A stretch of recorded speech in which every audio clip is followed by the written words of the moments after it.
So I know you guys know that I lost basically everything in my transition. Part of that was divorce, right? And yesterday I was sitting in a courtroom where they turned my sort of softest parts into pathology. The times where I was reaching out to love and be loved as me into pathology.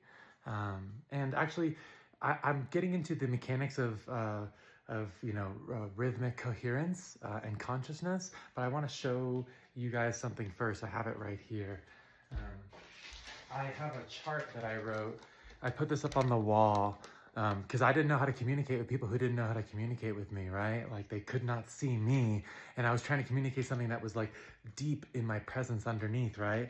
And so notice I wrote this poem, and it says sorrow, sadness, sorrow, sadness, blankets of tears, fears, fearing fears, fearing fears, broken alone, without light, silent darkness upon a silent light, ember within, burning down, soon to be just ashy ground.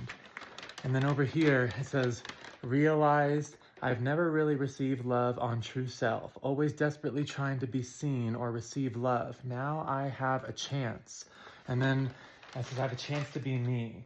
I have a chance to shed this painfully imposed skin. I wrote that more than 2 years ago and put it up on the wall so the people I thought that loved me could understand me. But instead, they all left, not because they're bad people, but because they could not feel what I was, nor what I was communicating. And that has to do with the way people set up their mental organization, not almost purposefully, but the way that they meet reality. And what is meeting reality but presence? Presence is allowing for the variables of reality to stream through all the little windows of your brain. And instead of getting caught on little, what I can call magnets, and I talked about that in my last video, but I can continue to talk about it here. They're allowed to go streaming all the way into the deepest parts of your brain. And when that coherence volley, like a ball bouncing off the wall between you and reality happens, when it happens cleanly without any loss of fidelity, and I just got this tattoo touched up, but it's lossless presence. In the rhythm of reality, when that volley happens cleanly in the middle, it's lossless presence. Do you see that? Do you see why that is? Because in the unfolding rhythm of reality, if you meet it cleanly, not in ideas, but in your ability to feel really here, like present, like everything that is me is meeting the rhythm, the waves of reality, that's felt as presence. What would block up that presence? What would stop me from feeling present? What would make me very ruminative and looping? And like there's always a little wedge between me and reality. What would that be like? You could call it simulated presence. You could call it incessant rumination, anxiety, depression as a disconnection from the rhythm of reality. Do you see that? I can't feel myself. Who am I? And in my journey, I always felt the ember. Back then, I was afraid that it was going to burn down and just be the ash. But the ember I always kept alive. And what is that? What is that? I'm making a mechanical statement. I always kept a certain coherence to my rhythm inside me, even if I couldn't show it on the surface before transition and HRT. I was always trying to make leaps into a new way to touch that place inside me. And what is touching that place inside me, but allowing for the variables to stream down into the way my windows are set up. And I'm speaking in a way that I believe is a little bit more ascertainable and human graspable than speaking pure mathematics or Kuromoto synchrony, but it's the same thing. Decentralized harmony, shared entrainment with the field of reality. But by talking about it like magnets, you can imagine the rhythms or variables of reality going in through the windows. And imagine like little stained glass magnets. You can say like either the stained glass is getting diffracted down the windows, right? Not coming in cleanly, not being able to permeate to the deepest parts of yourself, right? Your full rhythm touching reality.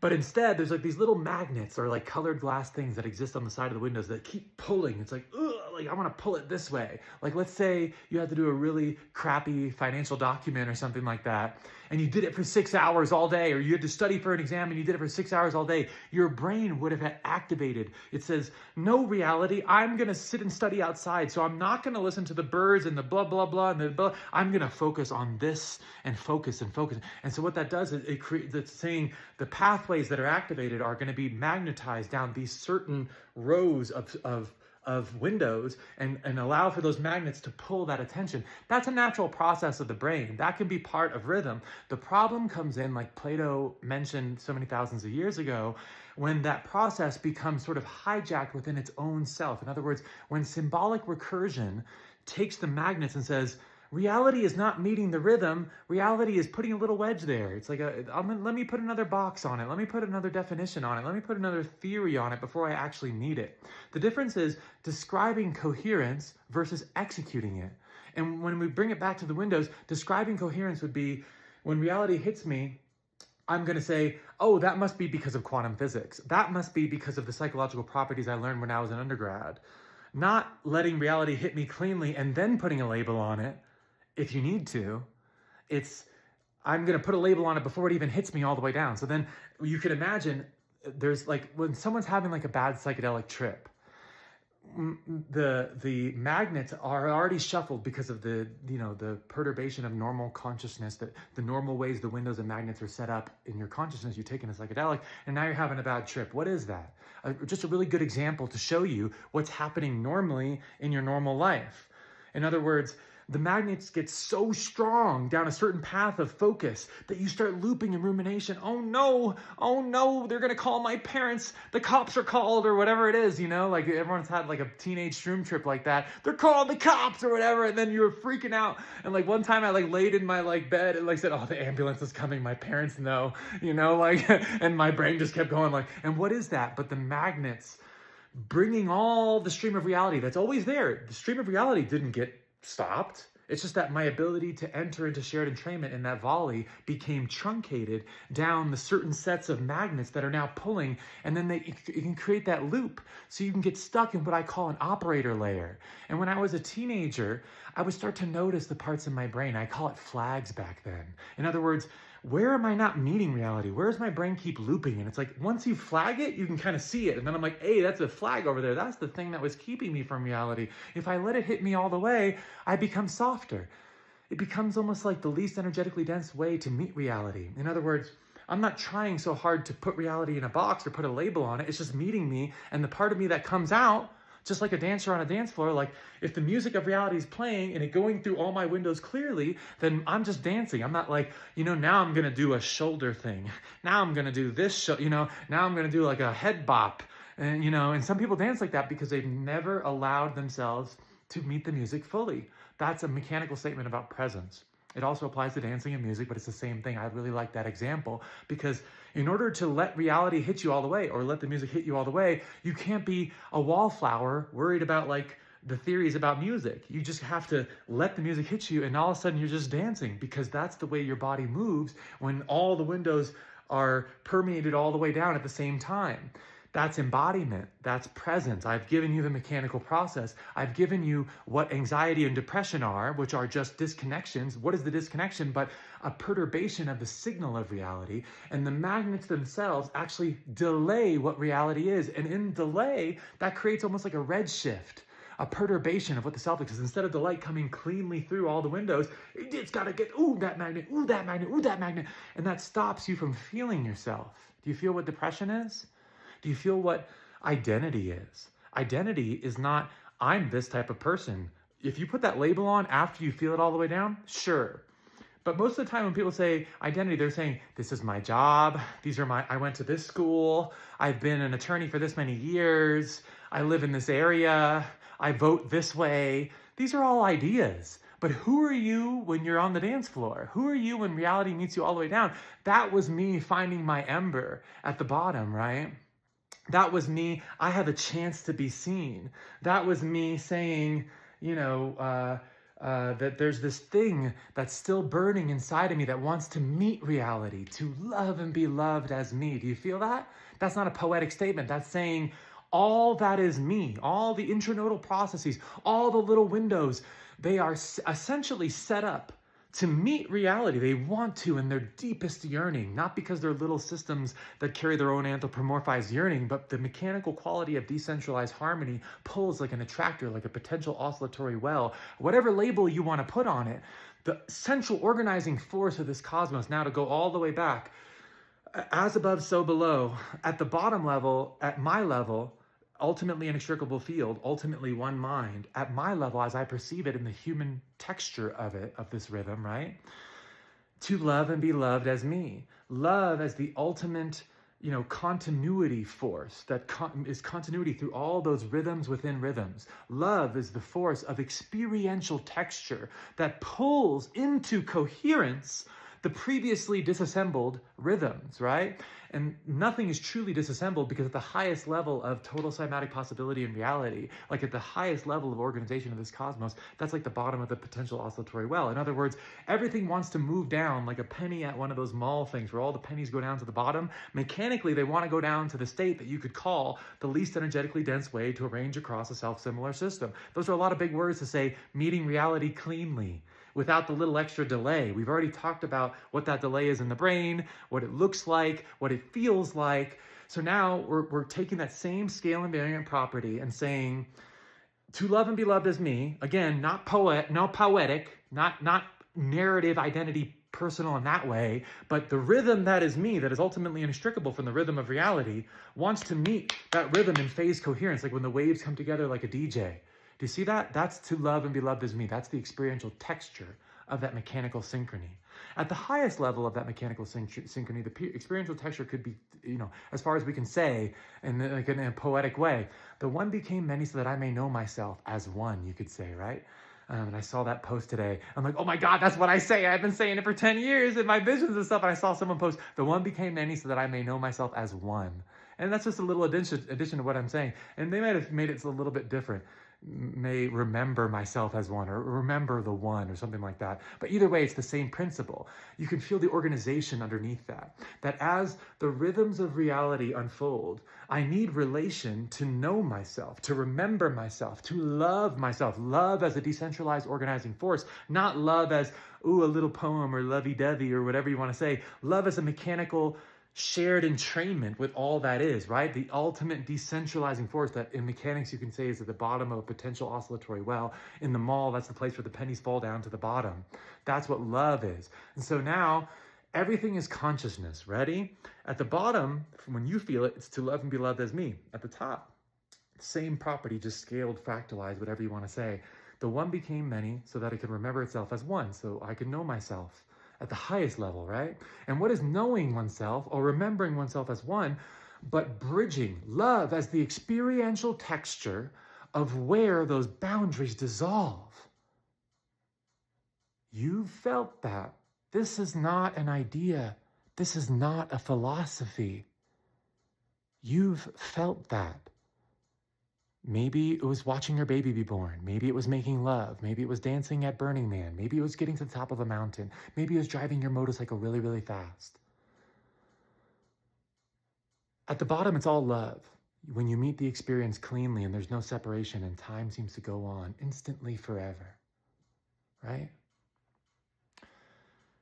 Do you see why I'm talking about it as the experiential texture of that mechanical synchrony? Because it's not an idea. It's an execution of the dance. Do you see why reality wants to organize at the highest levels? Because shared relation has to create those rhythms within rhythms. You could think of it like sacred geometry coming together. I know my nails are all fucked up right now, but like the sacred geometry comes together on top of each other, right? I know my fingers are all fucked up too. But you can think of sacred geometry coming together on top of each other, right? Like think about like the flower of life, like rhythms over rhythms over rhythms, all the way up and all the way down in reality. Do you feel those little juncture points where in the creation of that separation, the rhythms are created, but those juncture points where things have yet to harmonize, that is the grist for the mill of love as the experiential texture of dissolving those boundaries. So now the engine, you feel it, to love and be loved as me. So I'm going to sort of in my own mechanical rhythmic existence, strive to meet myself and reality more deeply. That's a mechanical statement. That's more of my rhythmic process, ultimately inextricable from the rhythm, meeting what the rhythm is. And what is that but coherence? Coherence as not an idea, but consciousness itself meeting the other part of consciousness, that split thing that ultimately is one mind, meeting itself through every unfolding complexity. Because if you're a mind going through all those little rhythms that are on top of each other, you are essentially going through entropy. And the opposite of entropy is syntropy, the thing that wanted to bring together the coherence of consciousness itself. Using that decentralized organization of love to sort of pull up all the things that are kind of disorganized in each new unfolding rhythm and say, I'm going to lasso those together, not in idea, but in realizing what it is in the experiential texture of love and coherence. The same thing. The same thing. Do you see that? Do you see that? Imagine like the colloquial Big Bang and then all the fractalized pulses of the counter-rotating spirals come out. You can look that up in cymatics, just the way frequency moves, right? And when frequency moves, you're going to create all those overlapping waves. The overlapping waves are asking to be made coherent in a way, in like pressure dynamics. You see what I'm saying? Like, it's like the one wants to know itself through the many. In making the many, it has to make those overlapping waves. And then to know itself, it's to bring those waves back together, not as ideas, but in the experiential quality of consciousness, in meeting reality all the way down. Okay, we've had a lot of big ideas here, right? And you can look at my PDF that I wrote, and there's images you could look at too, but let's bring it all the way back down. I told you about my court hearing or whatever, and for me, like you see on the chart that I showed you, I had put up a chart on the wall because I was trying to describe this thing that I was going through. It wasn't that I was secretly harboring that I was a trans woman. I was discovering my presence layer by layer. In other words, the magnets. I could feel the thing that was underneath, the way the light would come all the way through, the times that the light would come all the way through, whether I was wearing the right thing, or I was at Burning Man, or I was asking for certain softness from my spouse or whatever it was. There was tiny, tiny moments. You know the moments in your own life. You don't have to be trans. When the light comes totally through, and it's not an idea, it's you feeling yourself all the way down. Embodiment, presence. These are not philosophies. I'm pointing to the dance floor. In order to actually feel it, you got to dance. You can't describe the dance. You got to dance. Do you see it?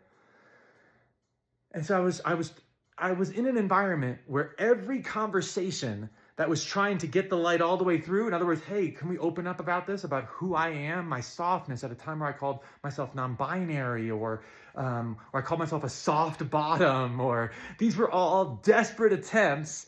They were, whether it was my dancing, people have criticized me. You did burlesque because you're a dirty person who wanted to dance in front of others.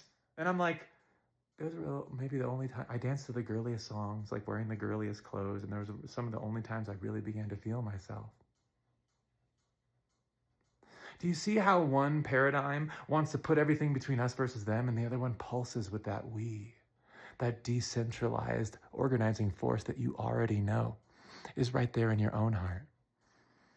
The other one is a mental composition based off of magnets, based off of separation. It's almost like a brain that more likely binds to the junctures of separation than it does try to bring them together into coherence. Because what is coherence?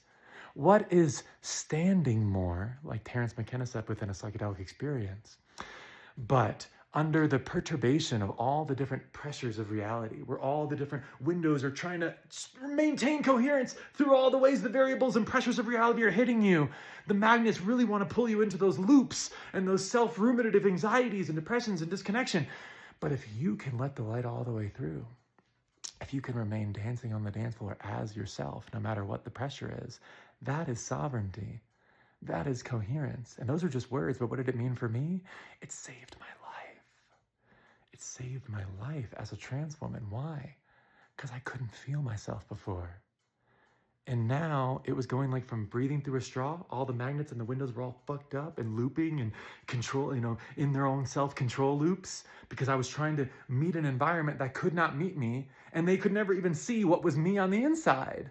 And part of it was even my fault, because I thought that I was trained through my environment to say, and it's not about fault in some sort of moral way, but this is just the way the rhythm moves within itself, right? And part of it I can say in a colloquial way is like my fault, because I had learned my whole life to bind my vision of success and love to the way other people were accepting me. And to a trans woman, it was gonna kill me. And the scary part was, when I finally got far enough to admit it was gonna kill me, no one around me could hear me.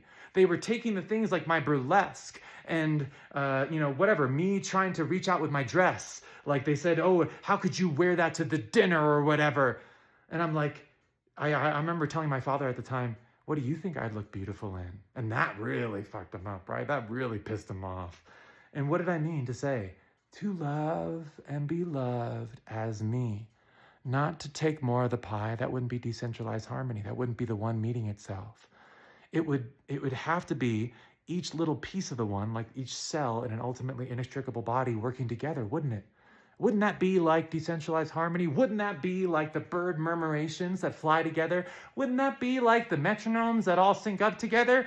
I guess a lot of things in this reality do work off that decentralized pulse, And that love and family relation are based off of that process of letting the light all the way in. A vulnerable surrender where our organization doesn't come from control, but from meeting ourselves entirely on the dance floor.